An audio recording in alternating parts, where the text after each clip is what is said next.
All right, we're going to get started. It's 12 o'clock Eastern. Good afternoon, everyone. My name's Steve Metzer, and I'm a compliance specialist and senior planner with DLZ. I've been working on a number of ADA compliance projects, and some of the people on this call are previous or current or even some future clients, hopefully. And this is really the third in a series of webinars that I decided to do earlier in the year on a variety of ADA topics. The first one we did was on the different scoping provisions of the ADA standards, and then the one we did last time was the public right-of-way accessibility guidelines and the requirements for ADA compliance within the right-of-way.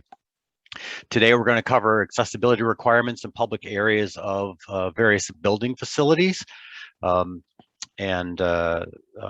Note that this webinar, as well as the previous ones and other webinars provided by DLZ, are all going to be made available on DLZ's new YouTube page that I urge you all to look at and subscribe to. You can get to that by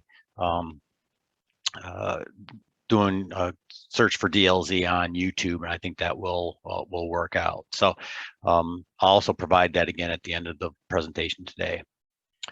Just a few housekeeping things. If you have any questions during the presentation, please use the Q&A box on the bottom of your screen. Also, if you need closed captioning, whether you have a hearing impairment or would just like to be able to read what is being said, the closed captioning button is available on your screen. If you're using a mobile device of some kind, the actual location of the closed captioning and Q&A button may be different than what's on the screen or shown here, but you have it somewhere on there. Zoom has improved their accessibility quite dramatically recently, and we should have no issues with that.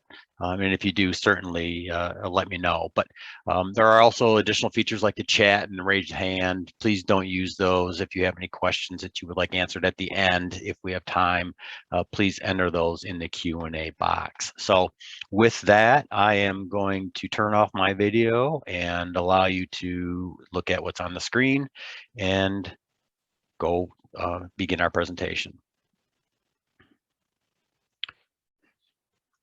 So as noted in the promotional information sent out, today's webinar is going to review the different requirements for the highest public use interior areas of buildings according to the 2010 ADA standards for accessible design, including a number of the spaces shown on the slide here.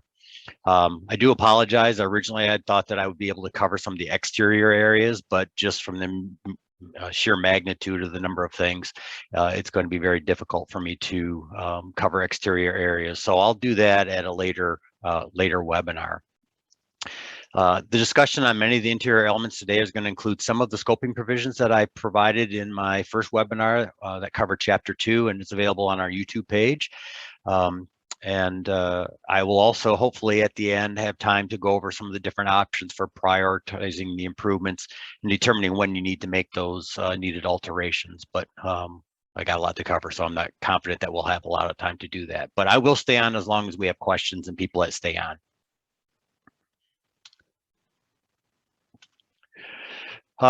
Today's objectives are to focus on governmental and other Title II public entity facilities. Even though I won't be discussing much about Title III issues specifically, most of what I'll be presenting does apply to those. So if you have private facilities or lease any of your facilities to private entities, it would apply.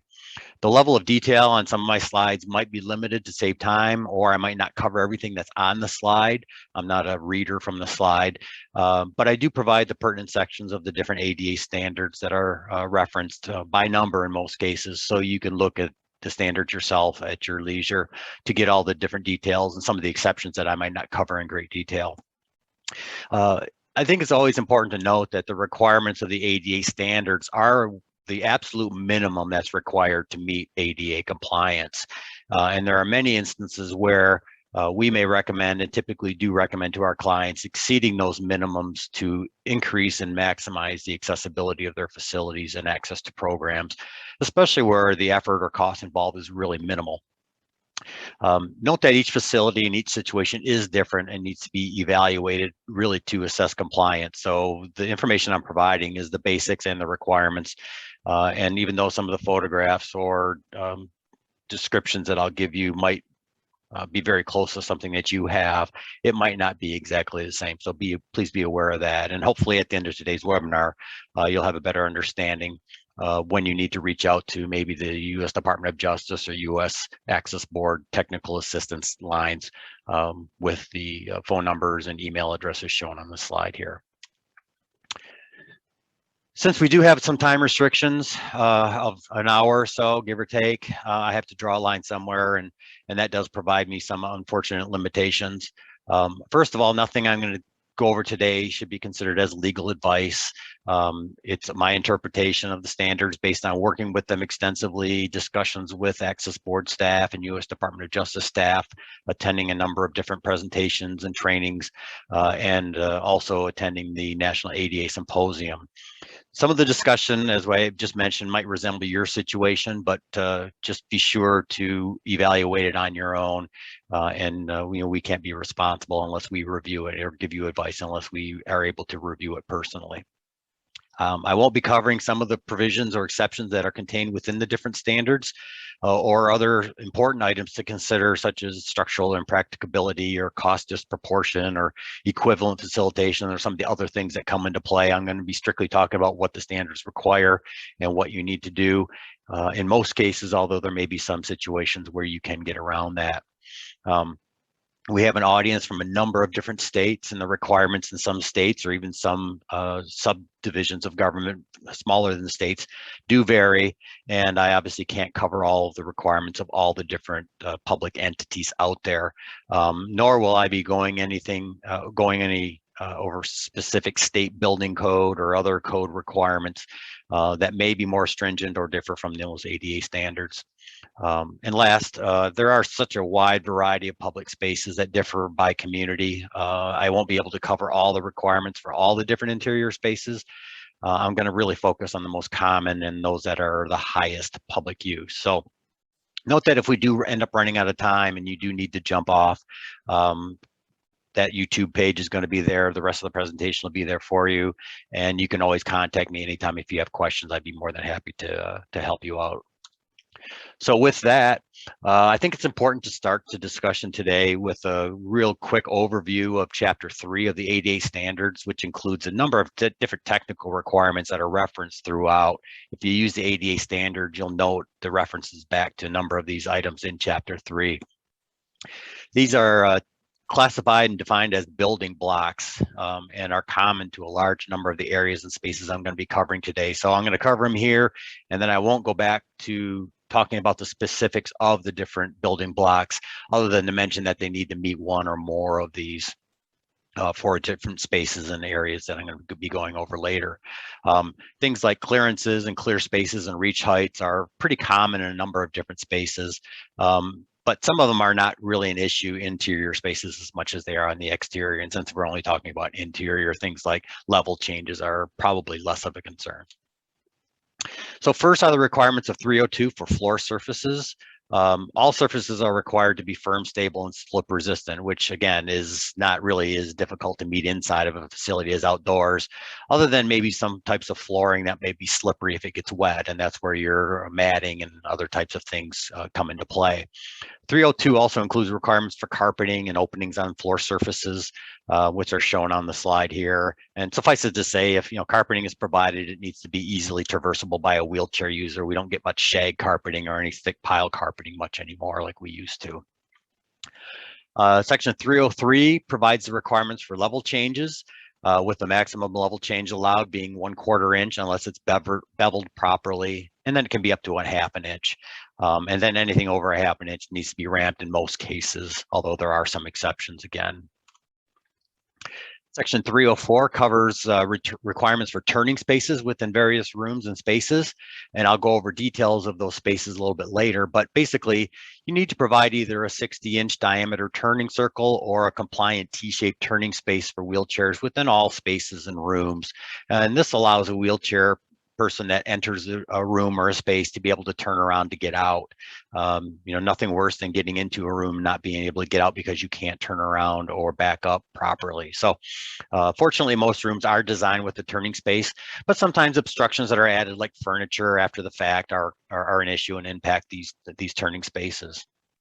In most cases, doors are allowed to swing into these turning spaces, but if you can avoid it, it really should be done, should be avoided if you possibly can. And there's been some recent discussions about some of the increasing the size of this turning space to accommodate some of the larger scooters. Many people now are using scooters rather than traditional wheelchairs, and this turning radius of those scooters is a little bit larger. So there is some talk about increasing the size of this to 64 or maybe even 68 inches. Section 305 covers a variety of different clear spaces, and those are required at a number of different features so that you can reach them. Obviously, if you need to reach up to turn on a light switch, you can't have the light switch hidden behind a chair or a countertop. So most clear spaces are required to be 30 inches by 48 inches, but in some locations they may require to be larger. They can be provided for both forward and parallel approach, depending on what the adjacent feature requires or allows. All clear spaces must be adjoined by a compliant accessible route or a circulation area. And if those clear spaces are within an alcove or confined on 3 sides or parts of 3 sides, the size of those clear spaces needs to be increased for both types of approaches, whether it be a wider approach for forward or a deeper and wider approach for a parallel approach.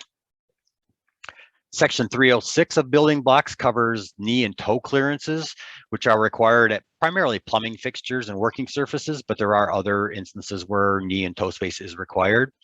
Without going into too much detail, which you can find in the standards yourselves, toe clearance is typically required to be 9 inches high minimum, and knee clearance is required to be 27 inches high minimum. And these clearances allow a person in a wheelchair to be able to pull up and use the amenity as it exists. You'll note that this is one instance where more is not always better, as if you provide a device that is too deep, the knee and toe space depth may not allow for the operable parts to be within reach ranges, as shown on the bottom picture here on the slide. Section 307 of the building blocks covers protruding objects, which are much more commonly observed once you know what to look for. Any object that protrudes more than 4 inches between 27 and 80 inches is considered a protruding object and can be a potential hazard, particularly to persons with vision loss, but it really could be a hazard to anyone if they're not paying attention. There are separate standards for post-mounted objects, which can provide up to 12 inches of protrusion. But again, these are much more common outdoors, so I'm not going to cover these at all today. While most of the requirements for post-mounted signs would apply outdoors, objects like open staircases are also considered protruding objects and can be a significant hazard if not protected with a cane detectable barrier. And here you see some examples of the most common protruding objects we encounter in our facility reviews. Probably the most common are fire extinguishers and fire extinguisher cabinets and AED cabinets mounted to the wall. But there are also a number of others that are shown here, and you can see things like wall-mounted televisions, service counters, mechanical equipment, any displays, and even sometimes architectural features of buildings like sloped and curved walls and columns. These are important to protect. Section 308 of the building blocks covers reach ranges, which apply to a variety of features inside and outside of buildings. You see on the slide some of the most common amenities that must fall within compliant reach ranges, but many of these do not. For example, light switch requirements changed in the 1990s in the building code, so it's not uncommon for light switches in older buildings to be well above 48 inches high, since the previous standards allowed for 54 inches of reach. And similarly, many dispensers and restrooms are also mounted too high, although sometimes those are just contractor error. They just put them where they think they should go and slap them in, and they're higher than 48 inches. For a forward reach, that clear space needs to be provided at the feature and provide a reach range of 15 to 48 inches. That reach can be over up to a 20-inch deep shelf or countertop without affecting that 48-inch maximum. Once you're reaching over a countertop with a forward reach, That's 20 to 25 inches deep. The maximum height of the reach is reduced to 44 inches. And you can see here on the bottom right photo in the figure, the difficulty that someone in a wheelchair has reaching over a shelf to reach maybe an electrical outlet or a light switch. And you cannot have any items that require operation that are over a 25-inch deep countertop. They're just not usable and not reachable. Similarly, some items are permitted to have side reach, which has the same 15 to 48-inch unobstructed reach range allowed. Once you start getting obstructed again, there are different provisions. You're allowed to maintain that 48-inch maximum up to a 10-inch wide countertop or obstruction on the wall. Once you are over 10 inches and up to 24 inches, you again are reducing that reach range, this time to 46 inches. And again, anything that's over 24 inches wide is not going to be reachable by someone in a wheelchair with a side reach. The last building block of Chapter 3 is Section 309, which includes requirements for various operable parts. Operable parts of amenities need to be operable with one hand, and often we use a closed fist test. If you can operate an operable part with a closed fist, it's generally going to be compliant, similar to what someone with arthritis or other upper body mobility would have issues with. Operable parts of items that require tight grasping, pinching, or twisting of the wrist are not permitted. And the most common issues that we see are things with round doorknobs or round faucet controls that do require grasping and twisting. You can see here on the slide also a photo of a feminine products vending machine in a restroom, which requires the user to tightly grasp that knob and pull on it to dispense the product, which is again not compliant. In addition to the type of operation required, the force required cannot exceed 5 pounds. So as noted, all these building blocks are going to be referenced throughout today's webinar, and I'll not be restating the requirements of them in most cases. So now we move on to the actual spaces themselves. First, I'm going to go over public entrances. The scoping section 206.4 of the standards requires that 60% of public entrances be accessible, which is an increase from the 50% of the former 1991 guidelines. So if you have 2 public entrances and only one is accessible, you meet the old standard of 50%, but rounding up as required in the 2010 standards requires that both of them be accessible. And you can see on the photograph here a City Hall entrance that has stairs with no ramp, which by the way is currently being reconstructed with a ramp and a lift inside to comply. So your focus really needs to be on ensuring that you have at least one compliant entry to start with and go from there, but certainly strive to meet those requirements, especially as you do alterations and the requirements for alterations to building entrances and other requirements within the building apply. Where not all the public entrances are accessible, you really should be looking to provide directional signage that includes the ISA or International Symbol of Accessibility to help direct people to the accessible entrance that need that accommodation. Also, provide the ISA at the accessible entry door in a clearly visible location, such as on or adjacent to that door. All signage should be highly visible, and you really should try to ensure that any directional signs are placed at a location to avoid or minimize the need to backtrack, as shown here on the bottom right. Placing that directional sign up by the stairs up closer to the building really doesn't provide any benefit other than the person having to backtrack. So try to avoid that as much as you possibly can. While power-assisted doors are never required except for federal buildings, they can be very helpful for disabled persons to access facilities. Where they are installed, even though there are power-assisted openers, the doors are still required to meet most of the requirements of manual doors that I'll be discussing in a moment, but they can be used for at least a temporary solution to some locations that have inaccessible doors until an alteration is made to make them compliant. One of the most important features of power-assisted doors is to ensure that the controls that you install are located at a level clear space. And then here's that clear space again of the building blocks, which is entirely outside of the swing of the door controlled by that operator. And you can see here on the bottom picture, the clear space with the button in the middle, and the clear space is entirely outside the swing of the door. So the door doesn't open on the person when they push that button. Most building entrances are also building exits, though some doors are emergency exit only. Building exit doors must meet requirements for doors that are coming up, but in addition must include tactile signs at or very near the doors on the interior side. Placing a tactile sign like the exit with braille and raised lettering at those exit doors allows a blind person that is attempting to get out of the building in case of emergency to know that that door is a building exit and not a door that might lead them to an unsafe room or other location like a hallway which could be on fire. There are also additional signs required by the International Building Code that must meet the tactile sign requirements for raised letters and braille, including things like instructions for operation of emergency communication equipment within areas of refuge, like within a stairwell, if you've ever seen those. Now onto the specifics for doors. I would urge everyone to not discount the importance of providing compliant doors, since many of the features I'm going to cover can be a significant barrier to both entry and exit from the various spaces in your facilities. First is the door width. Section 404 requires all doors to provide a clear width of 32 inches minimum. Anything less may present a barrier to a person in a wheelchair or other mobility device.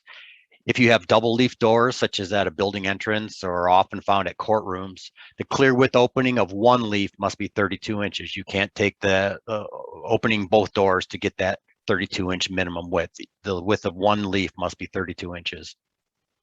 And in the rare case where a door or an open doorway has an alcove that's over 24 inches deep, that width must be increased to 36 inches.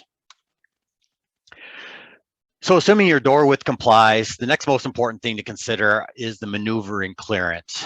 It's also something that's very commonly non-compliant as it relates to doors. And this table that's shown on the slide provides all the requirements for the clear spaces that we talked about in the building blocks from both the push and pull side of doors for a variety of different approach types.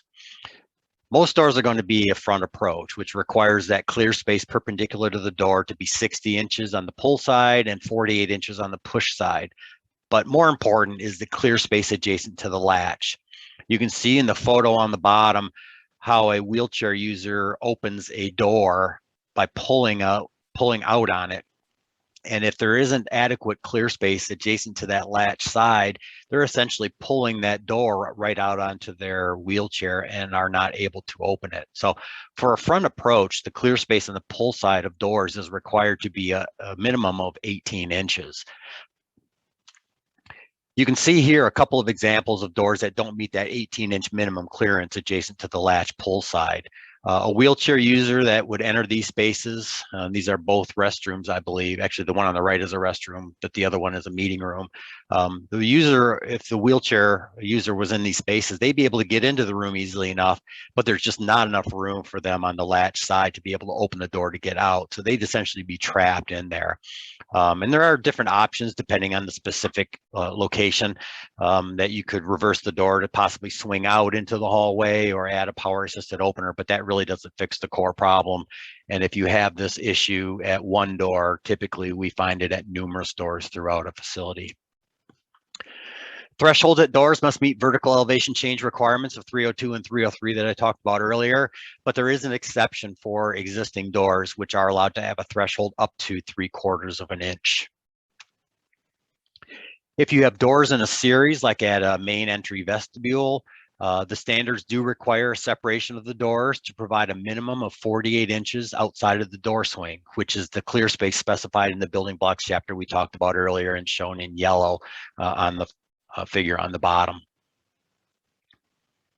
All door hardware is required to meet the requirements of 309, which the door in the photo does not do due to the round knob. And the door also here does not provide that clear space that we talked about a little bit earlier on the pull side of the door.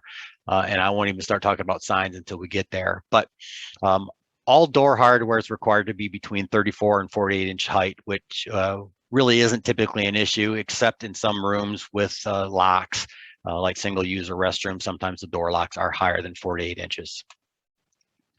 Doors with closers are required to close at a speed to allow a minimum of 5 seconds from 90 degrees open to 12 degrees open, as shown here on the picture. And the opening force required for doors is limited to 5 pounds for interior doors, which is really minimal.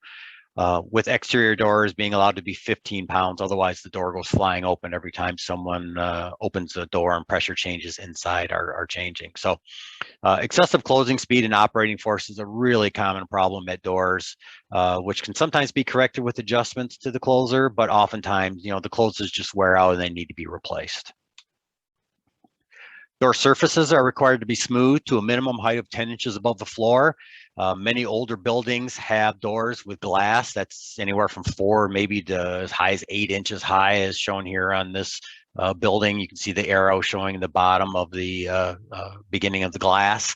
And this can be a hazard for a wheelchair user, because when that door closes on them or they try to open it with their footrest, it could break and they'd have broken glass all over them. So the easiest correction here would be to add a kick plate and a filler on the push side of the doors, or just replace the door with one that complies. Vision lights on doors can be either adjacent to the door or part of the door itself.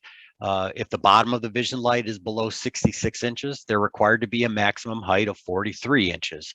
And if you have both a vision light in the door and adjacent to the door, only one of them needs to be compliant. And you can see here how common it is.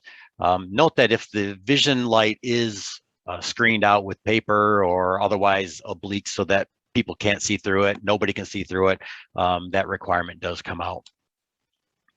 Now on to accessible routes. The scoping provisions of accessible routes in 206 requires that you have a minimum of 1 route provided from building entrances to all the different accessible spaces and elements within the facility. I think that's pretty common sense. All those walking surfaces must be that compliant surface we talked about earlier in the building blocks, have a maximum running slope of 5% or 1 on 20, and a maximum cross slope of approximately 2% or 1 on 48. Level changes are restricted, as we talked about earlier, on 303, and the clear width of all those accessible routes has to be 36 inches minimum, though you are allowed a reduction to 32 inches for a maximum of 24-inch depth, as shown here on the slide. In some facilities, such as hospitals, handrails are provided along the walls, and while they're not required, if you provide them, they need to comply with the requirements of Section 505, and I can almost guarantee you that most of these hospital handrails do not comply with one or more of the requirements for handrails. So if you have them, I would certainly explore their compliance and remove them if not compliant. When you do have running slopes along accessible routes that exceed 5%, or you need to attain a vertical elevation difference, a ramp is required as one of the options. Requirements for ramps are found in Section 405, and I've shown them here on the slide, and I'm not going to go over each one of these just to save time because they are pretty self-explanatory. But ramps do have requirements for slopes and clear widths, with that clear width being 36 inches, which is, again, the same as that width of that accessible route that I just talked about on the previous slide. Ramps are restricted to a maximum rise of 30 inches per run, which does allow a person using that ramp a resting area at an intermediate landing. And a 30-inch rise at the maximum slope allowed for a ramp is going to give you a 30-foot ramp. So every 30 feet, someone is going to have the ability to rest. And what this prevents is having a significantly long ramp without any rest for someone that needs to use it, especially if they have an upper body mobility as well as the lower body. Ramps are also required to have level landings at the top and bottom, and if there are any intermediate landings, they also need to be level, and all landings are required to be the full width of the ramp approaching it and a minimum depth of 60 inches. All ramps also require compliant handrails on both sides and edge protection. That edge protection can be a curb, a rail, vertical spindles, or an extended platform 12 inches minimum beyond the ramp clear space. The key thing is it cannot allow for passage of a 4-inch sphere. Ramps must also be designed such that they don't accumulate water, particularly at landings for exterior ramps, as they could freeze and present a slip hazard and a safety issue. The requirements for handrails, as shown on the slide and found in Section 505 of the standards. Handrails are required on both sides of most ramps, although there are some exceptions in assembly yards I'm not going to cover today. If you're interested, you can look at those yourself. But handrails on ramps have to have a gripping surface that is 34 to 38 inches high, and that height needs to be consistent for the full length of the ramp. The handrails need to be a certain diameter, and there are standards for non-circular handrails that, again, I won't go over, but they're pretty well spelled out and understandable in the standards. All handrails must be clear of the adjacent walls by a minimum of 1.5 inches. That 1.5 inches is not a hard standard like it is in toilet stalls that I'll talk about a little bit, but it is a minimum. And finally, all the handrails at ramps have to have extensions at both the top and the bottom that are a minimum of 12 inches in length and parallel to the ground surface and return at some point. Briefly, stairs are another type of route, but they're not a compliant accessible route. They're considered circulation paths. However, in many cases, stairs can be highly usable by ambulatory persons and be a shorter travel distance than a ramp. A lot of times you have to go around to the side to get to the ramp and then go up 2 or 3 runs. Whereas if someone's able to utilize stairs, they're able to use a shorter route, and that might be a safer thing or something for someone with, say, a heart condition or a knee problem. Section 504 provides standards for stairs, including the requirements for tread depth and riser height, and a prohibition against open risers. Open risers, similar to stair nosings, if they are not compliant, can cause an issue with someone catching their foot or their toe and tripping as they go up the stairs. So if you're interested in the specifics of what the stair nosings are allowed, you can check out section 504.5 of the standards. Stairs also require handrails on both sides, and the requirements for those handrails are very similar to those of ramps that I just presented, but there are some very minor differences with how the extensions are required.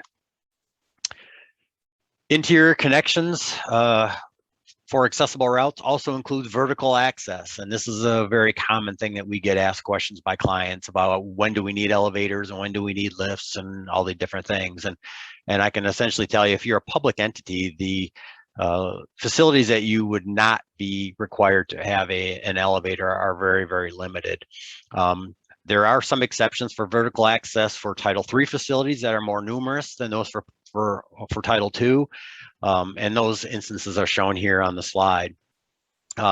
Really about the only instance where vertical access in a public building is not required is where the building is only 2 stories and one of the stories has an occupancy of 5 or less and contains no public areas. So those are pretty limited in most of the public facilities that we've reviewed, and fortunately many of the public facilities that have high public use do have an elevator of some configuration that does fit a wheelchair. So some examples of where that might hold true would be like offices at a water or wastewater treatment plant, or a building that has a basement or an upper level that is used only for storage. But and there's also some exceptions for jails and other facilities, but I'm not going to cover those today.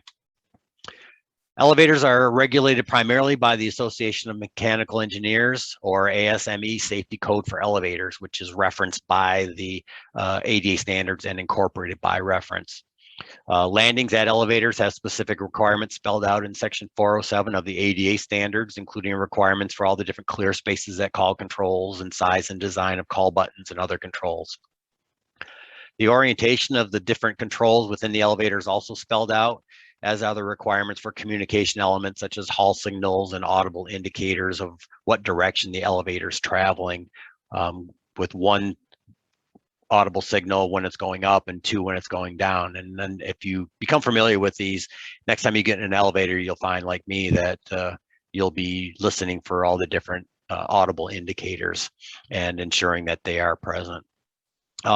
Note that elevators probably have some of the most stringent exceptions, largest number of exceptions, just because it's not easy to alter an elevator. To make an elevator car larger, you need to go in and basically all the way from the lower level to the upper level, you need to change the size of the elevator shaft, which has impacts on structural walls and other mechanical things. So that's recognized as a hardship and a difficulty by the regulators. So there are many exceptions for existing elevators that would not require them to be altered. Signage elevators is required, and on both jams of all levels, you need to have both a tactile letter or number in this case, which is 2 inches high minimum, and braille that designate what floor you're at. So when that elevator door opens, someone that's blind inside should be able to reach on either side and feel either the number or braille to know what level they're on. Also, the main entry level of the building is required on that sign to also have a tactile star. It's typically the first floor, but that's not always the case. And in some buildings, there may be a entry level, multi-entry level, where you might have a walkout on one side and a regular floor level on the other side, and both of those could have a star on them. Elevators, doors do have various standards. They're required to slide horizontally, and gates are not permitted. The old style gates that you see on some of the older movies that you have to manually open and close before the elevator will operate, those are no longer permitted. And I've only seen that in one building that we evaluated, and it was quite an old building. Doors are required to open and close automatically and reopen and remain open for a specific length of time if they are interrupted. And again, if anyone has more information or wants to know more about elevators, I would certainly ensure that the company that does your maintenance is familiar with all these requirements by just simply asking them and making sure that they understand what is required by both ADA as well as the ASME requirements. Many of them are ASME competent, but may not necessarily know some of the additional requirements of ADA. Regarding the dimensions of elevator cars, the size requirements vary based on whether the door is in the center or off center. And the required size of all those car configurations shown on table 407.4.1 is intended to ensure the ability of wheelchairs to use that elevator. Many of them have a compliant turning space within, whether it's circular or a T shape, but some of the older elevators might only be accessible by a single plane of entry, meaning that the person would have to enter forward and exit backwards or vice versa. Elevator cars are not allowed to have surface level changes with that half-inch maximum difference between the hall and the car level. So the car should be at about the same level as the floor when it stops. The clearance between the hall and the elevator, that little gap there where the door closes over, is limited to 1 1/4 inches so that someone with a cane or a wheelchair wheel doesn't get stuck in there. And then all car controls and platforms are required to be illuminated. And that's obviously for safety reasons as well as being able to see and use the amenities within. The control panel within the elevator is also regulated with the most important features including the size of the buttons, the requirement for raised characters and brailles for all the controls, and the location of certain buttons on the panel. And again, I'm not going to go into great detail. This presentation will be available if anyone wants a PDF of it after today, so you can go over everything that I'm not going in detail. But the requirements for those are also found in section 407.4 of the ADA standards. Requirements are provided for both audible and visual indicators of that elevator car position and the required locations for those visual indicators outside of the car. So when you're outside of the car waiting for an elevator to come from your call, you can see where it's going up, where it's going down, and newer elevators often have verbal announcements on the floor when that elevator stops. If you've been in a newer elevator, it'll say 4th floor when it stops to announce that it's at that floor, which is very, very helpful for persons with vision loss. Emergency communication equipment within elevators is also regulated by ASME, and we find oftentimes they're not compliant, especially in older elevators. These older elevators typically have a corded telephone behind a panel that's very difficult to open, and you can see here in the photo on the bottom the raised phone on a panel that's essentially flush, and these are very, very difficult. A more modern and updated version is a flush panel similar to what you see on the picture on the top, where it's simply a push button. And that gives you it's a two-way verbal two-way communication.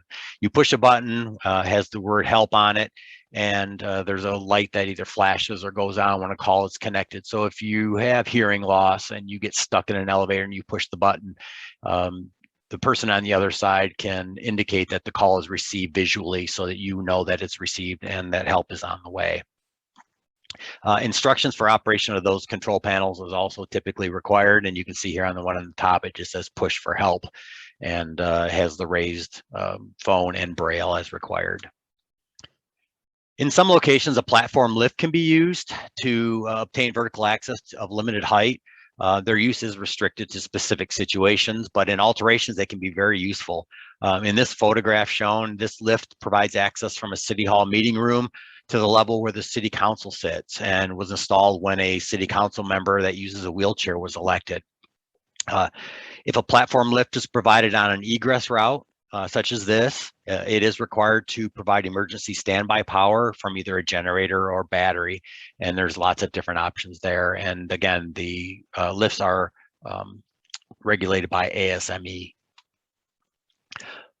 All lifts are required to provide unassisted entry and exit. You can't have the requirement for someone to use it with assistance. And I have seen that before, where it's, call this number or push this button for assistance because they turn it off. Unfortunately, it's because typically kids or other people use the lift that really don't need it. But and they can be either vertical or inclined. And you can see here on the photograph an inclined lift. Note that any incline lift has to allow for use by a wheelchair with a platform.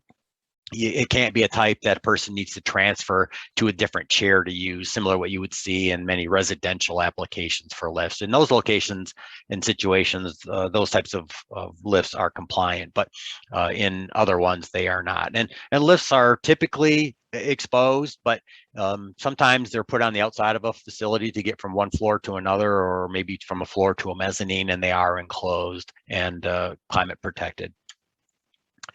The clear space for lifts must comply with the requirements of 305 that I went over earlier, and have the same requirements for clearance of 1¼ inches maximum as the elevator that I just talked about.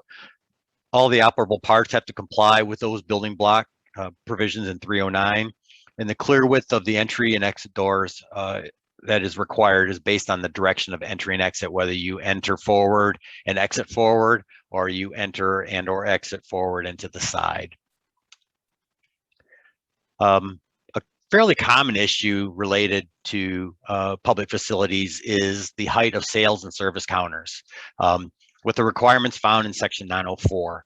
At least one of each type of sales and service counter is required to meet the technical requirements of 904, which is normally 36-inch maximum height to allow for verbal interaction. And you can see here in the one on the top, if that receptionist is sitting at that counter, which is I think 44 inches high, someone in a wheelchair that whirled up would have a very difficult time communicating with that person, or the person behind the countertop would have to stand up and lean over, which is somewhat demeaning way to communicate with someone in a wheelchair. So fixing that would be simply lowering a section of that to 36-inch maximum height.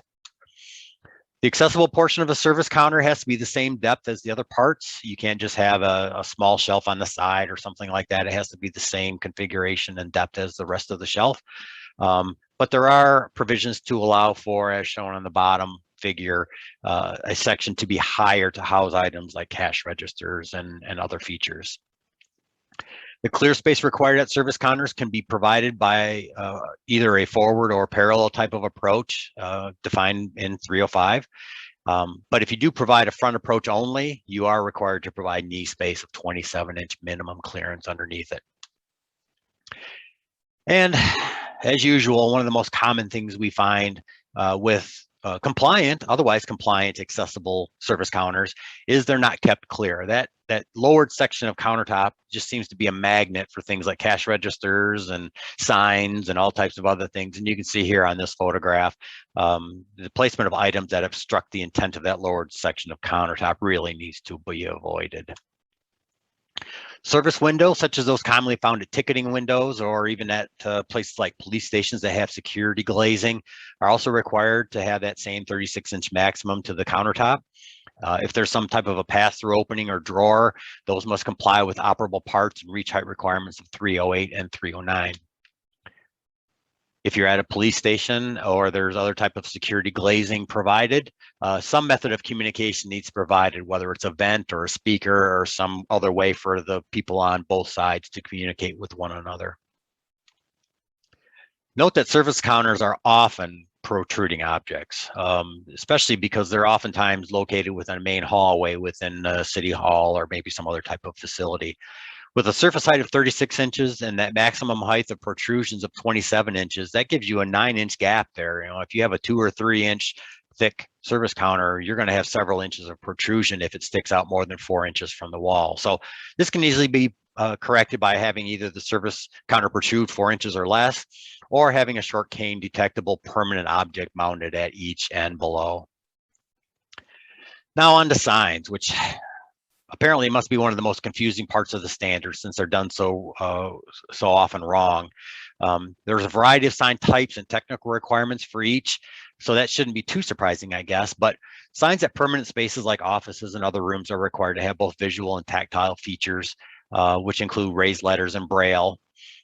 Other signs are required to only be visual. Many make sense, like directional or informational signs. It doesn't make sense to have tactile features on a directional sign at an airport that's 8 feet high, for example. But and some signs are required to have special symbols or pictograms, and I'm going to cover all of these.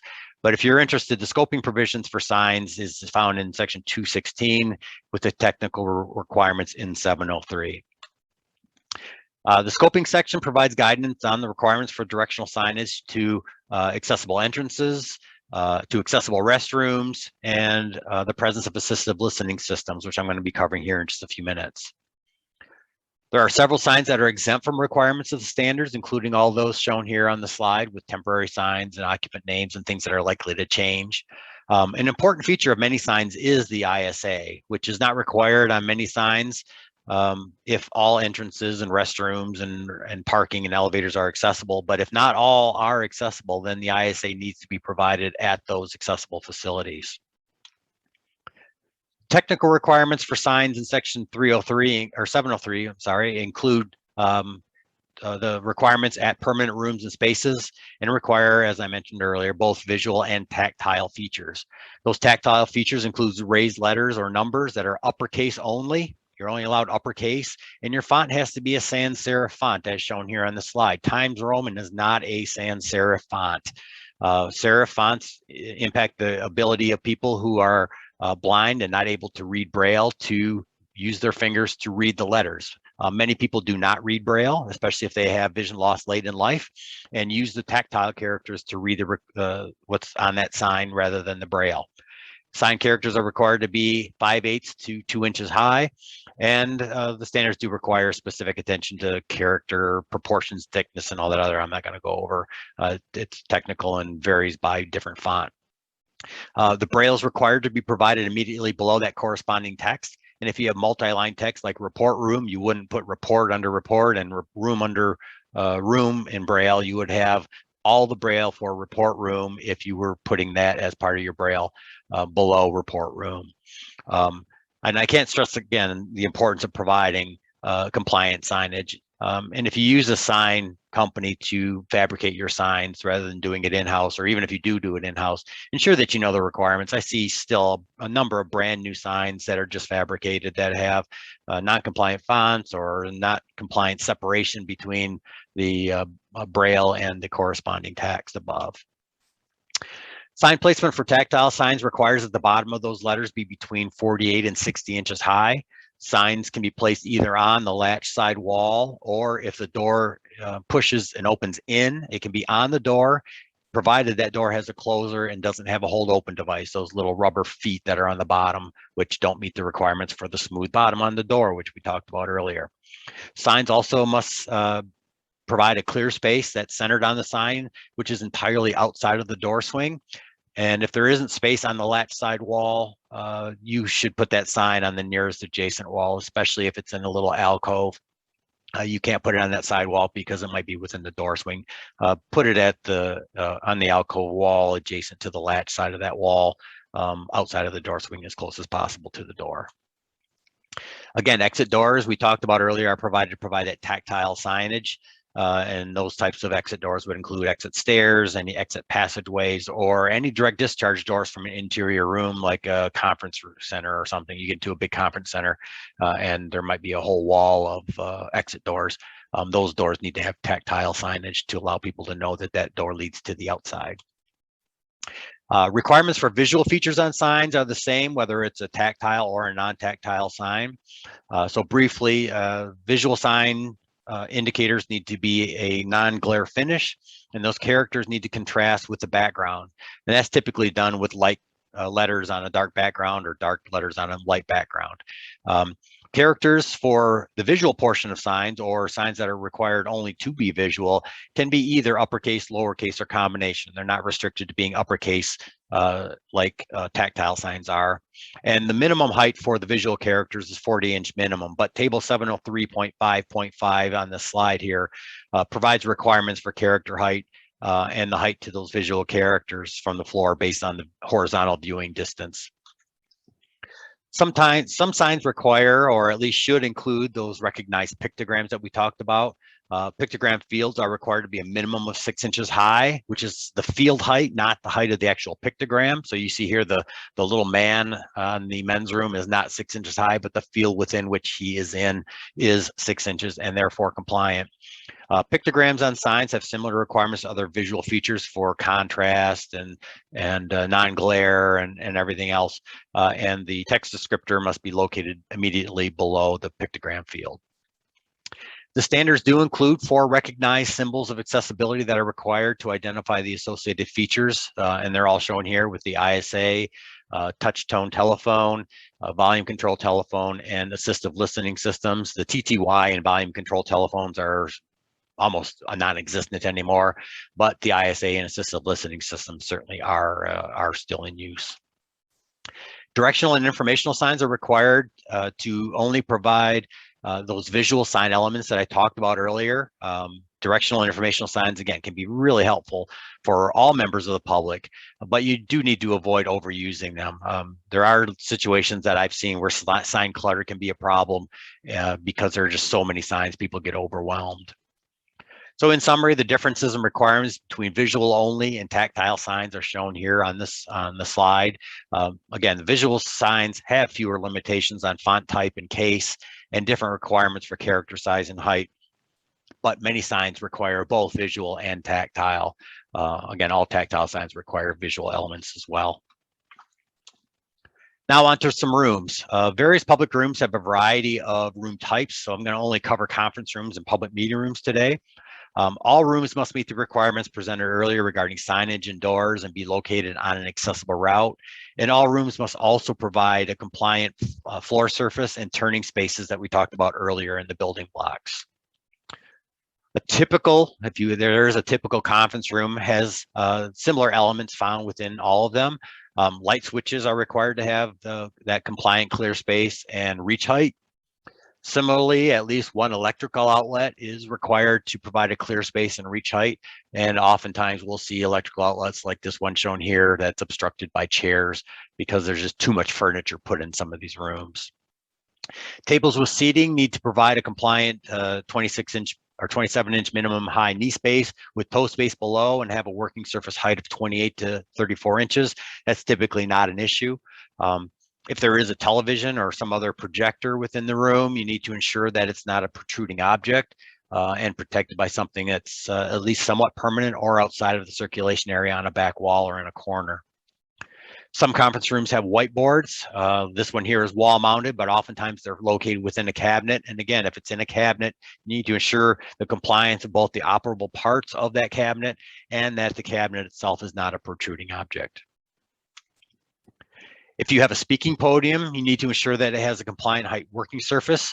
Oftentimes we recommend an adjustable height model. The podium should be of a height or adjustable so it provides a clear line of sight between the speaker and the audience. And you can see this one here, if someone were in a wheelchair and had some notes, they wouldn't be able to place them on this podium and speak to the audience or the city council. This is much more common in courtrooms, but it is also something present in conference and meeting rooms. Assembly areas are defined in Chapter 1 of the standards and include a variety of different spaces, and you see here a number of different ones. And as I've talked about throughout today's presentation, I'm really going to focus only on public meeting and hearing rooms like city council meeting rooms and other types of public meeting rooms for governmental entities. The scoping and technical requirements for assembly areas are found in several sections of the standards, with 221 the scoping, and then scoping for assistive listening systems in 219, with other sections having the technical provisions for both assistive listening systems and wheelchair spaces. Note that in assembly rooms with movable chairs, some of the requirements like wheelchair and companion seating really don't apply because the entire room can be made to be wheelchair and companion seating compliant. So when I talk about those in the upcoming slides, it's really going to pertain to areas with fixed seating. Scoping 221 section requires all assembly areas provide wheelchair seating and companion seats in those assembly areas. And you can see here, there must be a companion seat adjacent to each wheelchair seat, and your wheelchair seating cannot be within aisleways. You can't say, well, my wheelchair parking will all be within the aisles. Those need to be kept clear for emergency egress. Those spaces and companion seats need to be integrated into the seating. You can't put them all off to the side next to the door because the rest of the room is not accessible. And they need to provide a clear line of sight. You can't put them all in a corner where there's a wall and they can't see what's going on or observe what's going on. The number of wheelchair spaces required is determined by the seating capacity of the room, and that's scoped out in table 221.2.1.1 as shown here. Typically, you're starting with 1 and you go all the way up to a significant amount when you get to a place like a baseball stadium or an auditorium. Once you know the number of spaces requirement, then you would refer to section 802 for the technical requirements. All spaces are required to be level and on an accessible route. And the size of those wheelchair spaces is really dependent on whether there's 1 or 2 spaces side by side. The depth of the wheelchair space is dependent on whether that space is accessed from the rear or the front, or if it can only be accessed from the side as well, with the one on the side being required to be a little bit deeper. Note that your designated wheelchair spaces, as I just mentioned, cannot be within aisles or other circulation routes. They have to be outside of that required aisle width. And each space is required to provide that adjacent companion seat that has shoulder alignment with the wheelchair space as measured 36 inches from the front of the wheelchair space. That companion seat is required to be equal in quality to all other seating in the area, but it is also allowed to be movable or removable. And 5% of aisle seats are required to be accessible. You simply can't put all the accessible spaces in the front or the back of a room. Any aisle seats with armrests are required to have folding or retractable armrests on the aisle side so that you can sit side by side with your companion. And the designated aisle seats are also required to be identified with a sign or other marker. And you can see here, this aisle seat has the ISA and a foldable armrest. Assembly areas where audible communication is important to the use of the space and understanding what's going on, like in a city council chambers or other government meeting room, you're required to provide an assistive listening system, and these are commonly not provided. There are some exceptions for rooms with no audio amplification, but I certainly would urge you to tread lightly. If you have a government meeting, you really couldn't allow someone with a hearing loss to participate without an assistive listening system and devices. So that the system is just an amplification system that utilizes transmitters and receivers to amplify the sound. You can see here the gentleman on the top photograph has a little device that amplifies the sound into a set of headphones and allows him to understand what's going on. Assistive listening systems are required in those assembly areas that have audio amplification. And while there's no concrete determination of what constitutes integral to the use of the space, you really should be using common sense. And I would hazard to guess that pretty much every government public meeting is understanding audible communication is integral to that program. Some assembly areas without audio amplification also meet this requirement, but they also have speakers that, like ball diamond grandstands, for example, are considered assembly areas, but almost never have assistive listening systems until you get to a minor league or major league ballparks. So table 219.3 provides the details and numbers and types of receivers. This is actually the table that we provide in our checklist to give us a little bit better guidance. The one that's actually in the standards in 219.3 doesn't provide this level of detail, but they do provide the requirements. As mentioned during the signage presentation, signs indicating the presence of that assistive listening system are required, and the signage should also identify where those listening devices can be obtained. There's a variety of different types of listening systems, whether they're infrared or FM radio or induction loop that transmit directly to a hearing aid. So work with your IT department or your contractor to determine what would be best for your situation.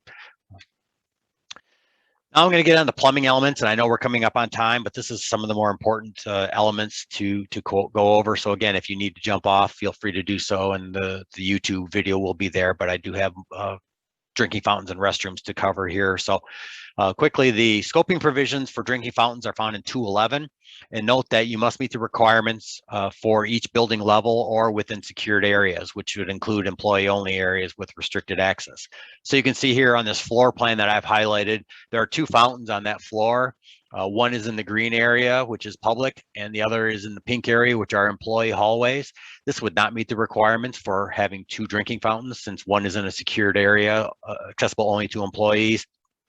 And it also would require some of the employees in the city manager's office in that hallway to go out into the public area to utilize a compliant drinking fountain. So scoping requires that where you provide drinking fountains, you must provide 2, one that's accessible to wheelchair users and meets the requirements of the technical provisions of 602 that are shown here, 602.1 to 602.6, and one that's compliant with 602.7 for standing users.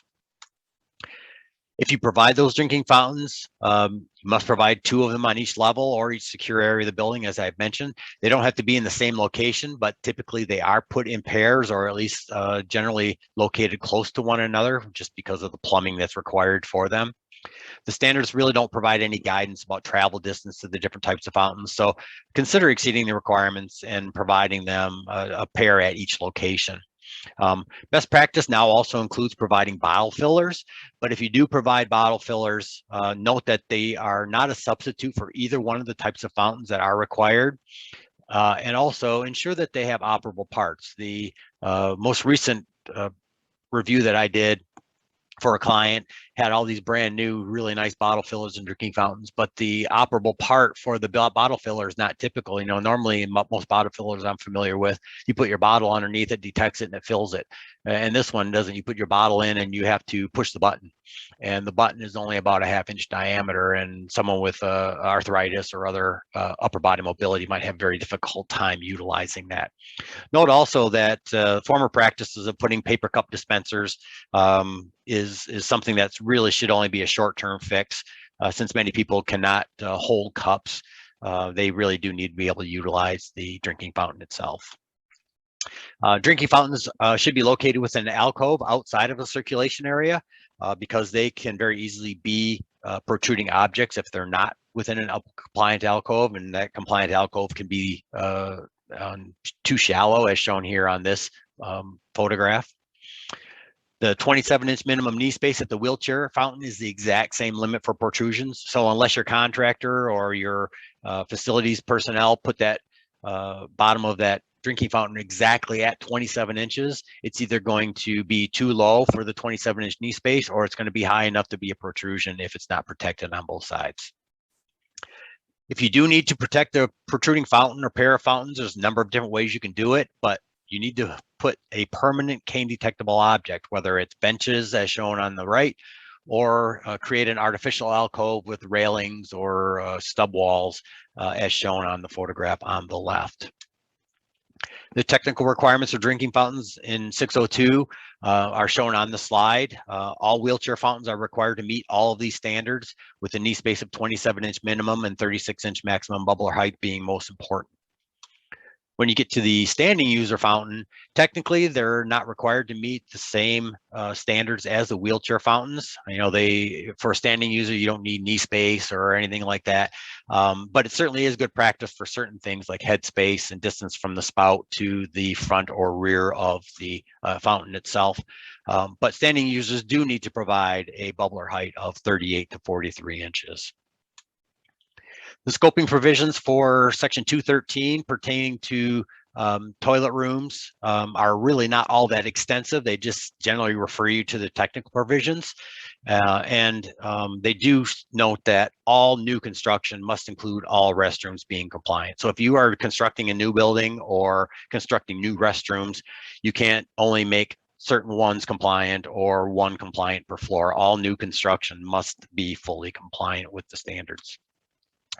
There are some exceptions to the requirements in situations where there are alterations, especially where you have technical and infeasible conditions that would not make it feasible to make all restrooms compliant. So at a minimum, it's good practice to provide at least a unisex restroom that's fully compliant on each building level, and then go from there to get a single gender restroom for each gender on each floor. In some facilities like medical offices, scoping provisions do allow for 50% of restrooms to be compliant rather than 100%, but those are really limited to things like medical offices, as I mentioned. And all accessible restrooms must meet the requirements of signage, entry doors, turning spaces, and clear spaces that I've talked about numerous times already earlier today, so I won't cover them again. When it comes to multi-user restrooms, there's a large number of items that need to be evaluated for compliance. I sometimes laugh when I see some of the evaluations done by some ADA specialists, air quote specialists that you can't see, when they go in and they just look at the toilet, they look at the door, they look at the sign, they look at a urinal, and then they leave. You can see here all the items that need to be evaluated within a typical multi-user restroom, with all the items that are in red bold text having a number of different things that need to be evaluated. Like urinals, there's 4 or 5 different things for urinals that you need to look at. It's not just looking at a urinal. So let's start with the sink area. If mirrors are provided over a counter or sink, the bottom of that reflective surface of the mirror has to be a maximum height of 40 inches. If a mirror is provided that's not over a counter, the bottom reflective surface can be 35 inches maximum, so it's a little bit lower. But in many cases, it's cheaper to install a second mirror on a wall adjacent to the sink rather than to lower that entire mirror over the sink. If you have any coat hooks or any dispensers, they're all required to provide the clear spaces, reach ranges, and operable parts that we talked about earlier. And you can see the number and variety of dispensers that are located within the restrooms, from paper towels and soap to diapers and toilet seat covers. Sinks themselves must have clear space and knee and toe clearance that we've talked about earlier.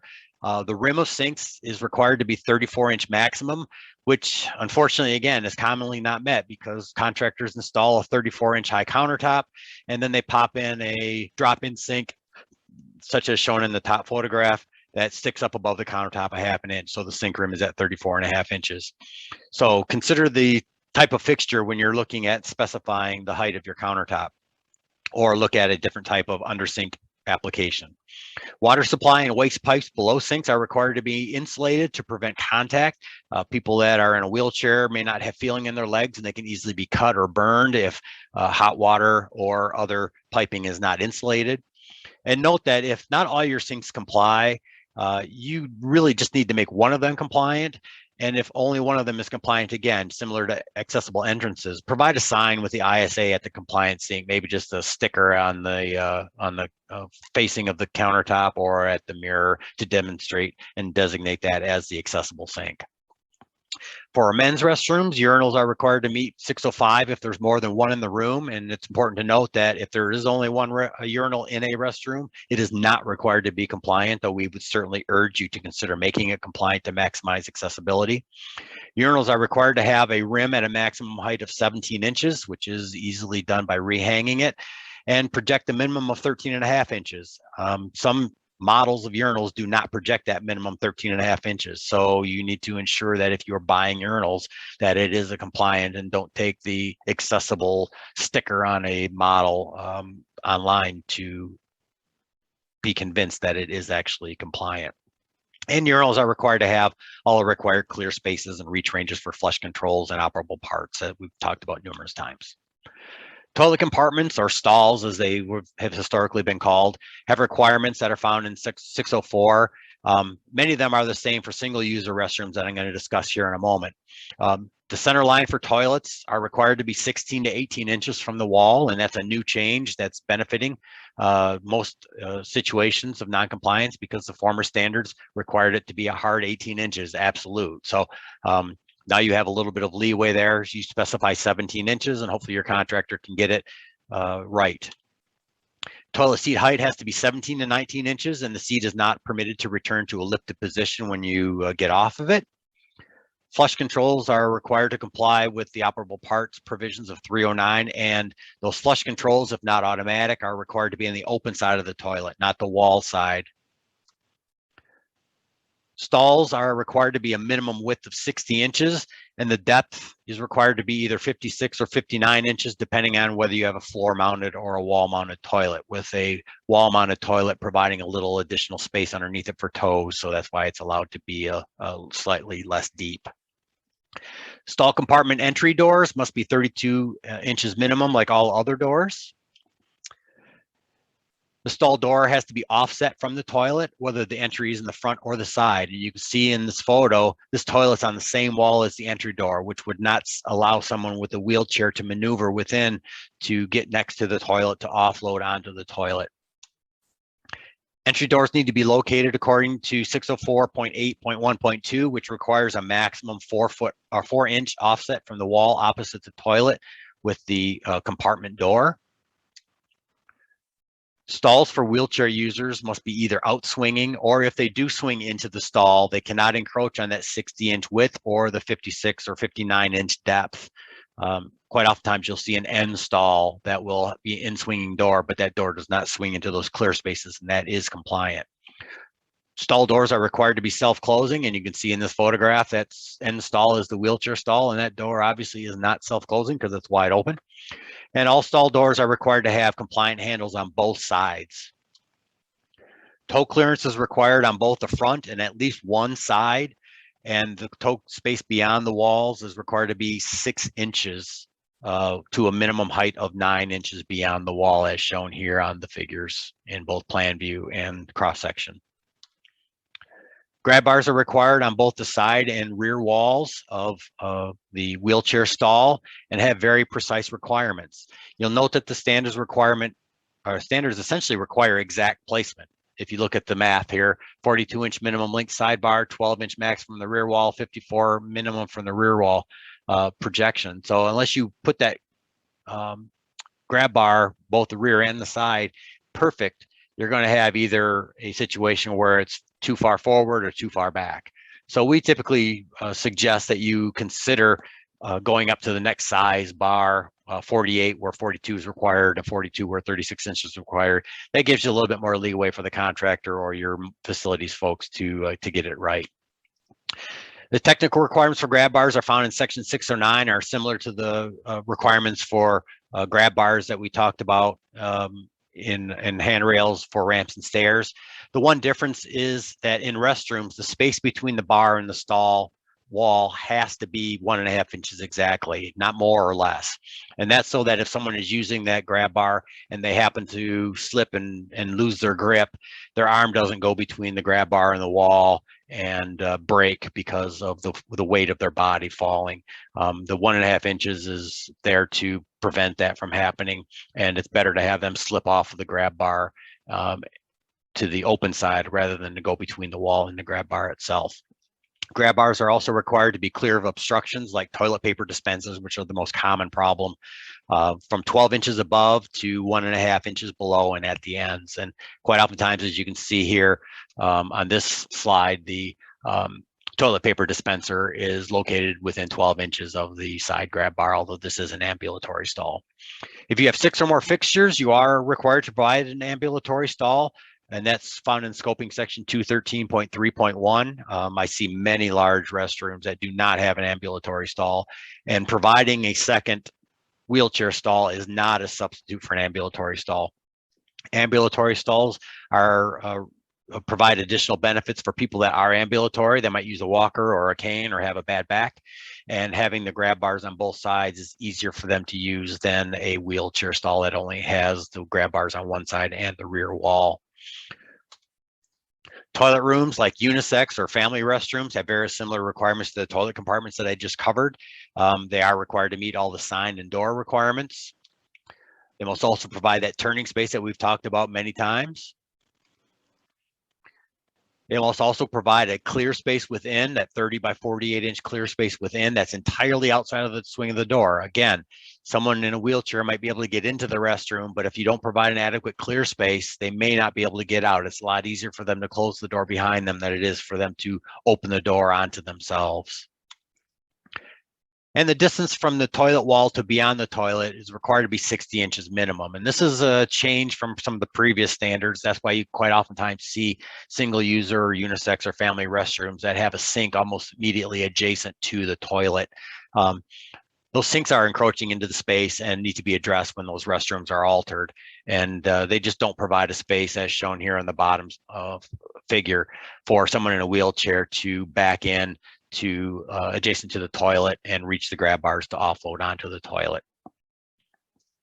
All other amenities in those toilet rooms have the same requirements as we talked about previously, whether it's signs and doors and reach heights and clear spaces and insulated sinks and sink rims and mirrors and all that other good stuff. So, and you can see here, this door is, again, it has a knob on it. So providing those requirements and meeting the requirements for toilet rooms really is important, because toilet rooms are sometimes the easiest and least expensive way to make renovations, because if you have to renovate a multi-user restroom to provide a compliant wheelchair compartment where there isn't one currently, you often lose a fixture because you're combining two stalls to provide that 60-inch width, and that might not be permitted by plumbing code. So wrapping up, in facilities with upgraded fire alarm systems, visual fire alarms are required in all public and common use areas. And fire alarms are regulated by the National Fire Alarm Code and referenced by the ADA standards. Those visual alarms are required in all public and common use areas, so places like hallways and conference rooms, assembly areas, restrooms, stairwells, and a number of other areas. They are required. Many employee work areas are exempted. So if you're interested, you can certainly look that up in the ADA standards in section 702, where they're required by ADA. In addition to fire alarm pulls are also regulated. The standards require compliant clear spaces, reach heights, and operable parts for all fire alarm pulls, which are typically found at exit doors. Ensuring that you have those, including the maximum force to operate, is really important. So upon exiting, if someone with a disability wanted to pull a fire alarm, they would be able to do so. So that's it for today. So I'm sorry I had to speed through things so quickly, and I did go about 15 minutes long, but there's hopefully a lot of really good information here that you've gleaned. And if you're able to stay on, I'll go over just a couple things about prioritizing improvements and some of the things to consider as you go through that. But if not, certainly feel free to contact me at any time, and I'll answer your questions.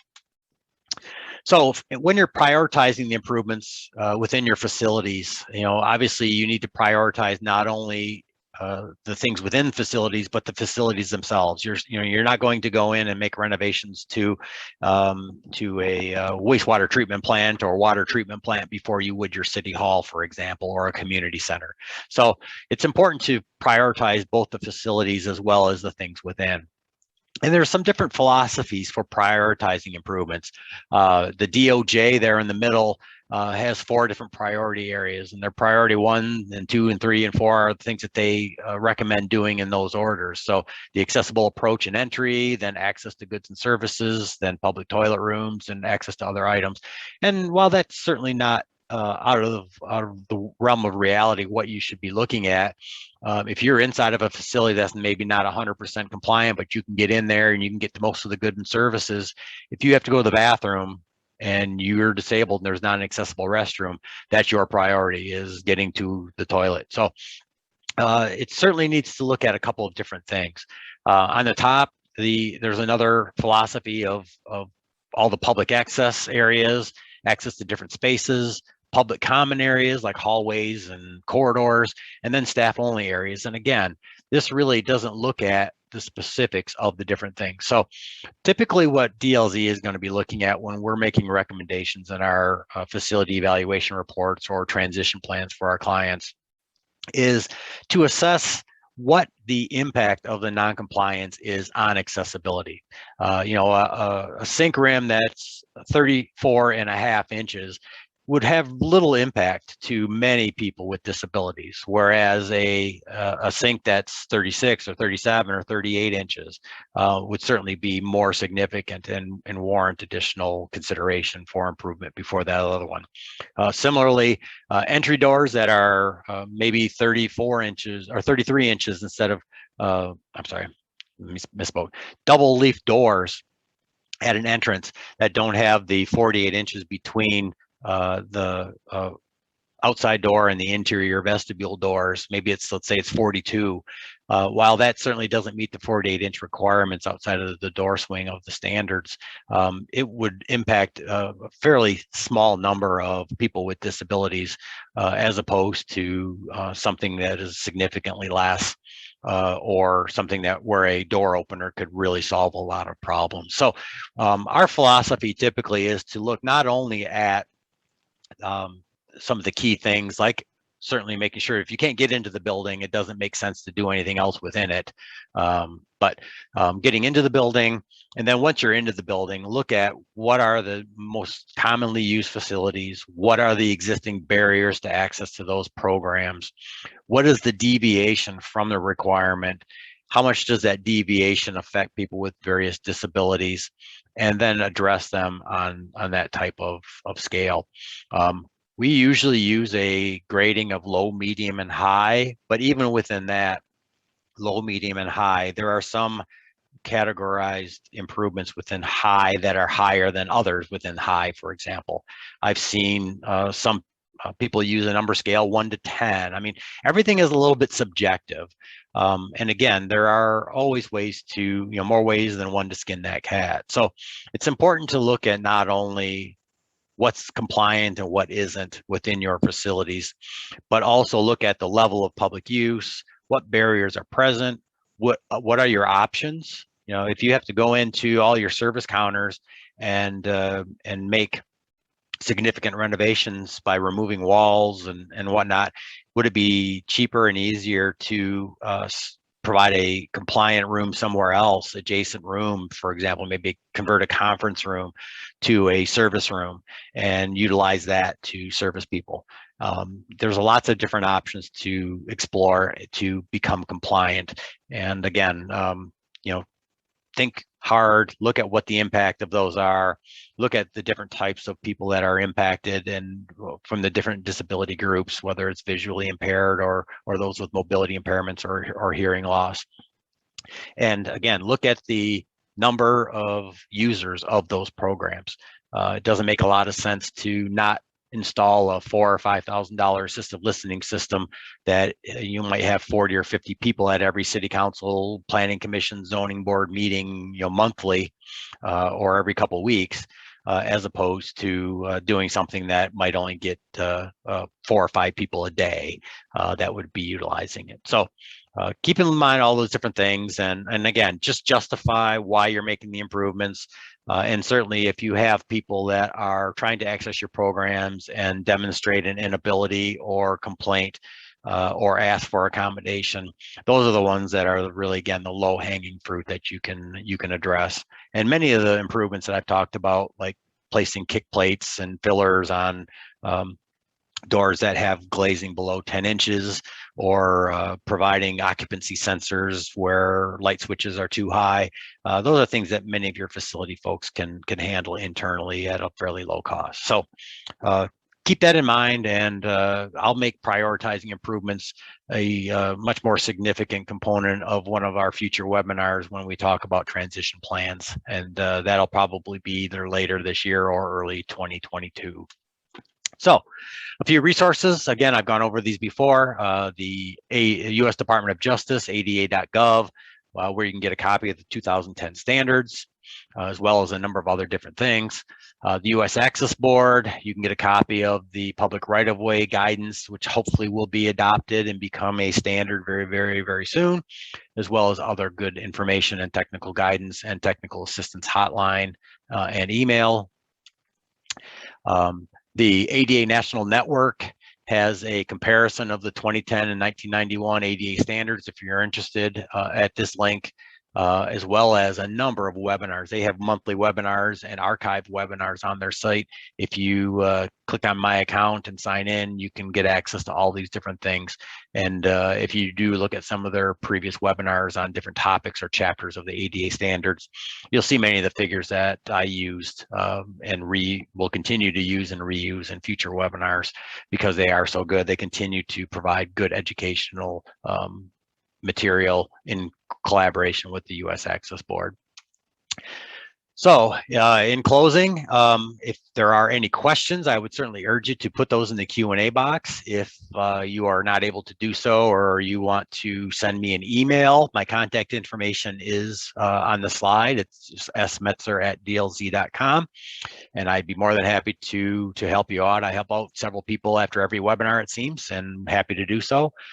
And again, this webinar, as well as past and future webinars, will be put on DLZ's YouTube page. So if you go to YouTube and just search DLZ, you'll find DLZ Corporation on there, and you can subscribe and get access to all of our webinars and other good information, not only related to ADA, but other presentations by other DLZ staff members. So I see no questions in the Q&A. So it is almost 1:25. So I will now say adieu and wish everyone a great rest of your day and week. And thanks for attending. And again, watch for your next invite to our next webinar, which tentatively is sometime in October or November. So with that, I am done, and good day.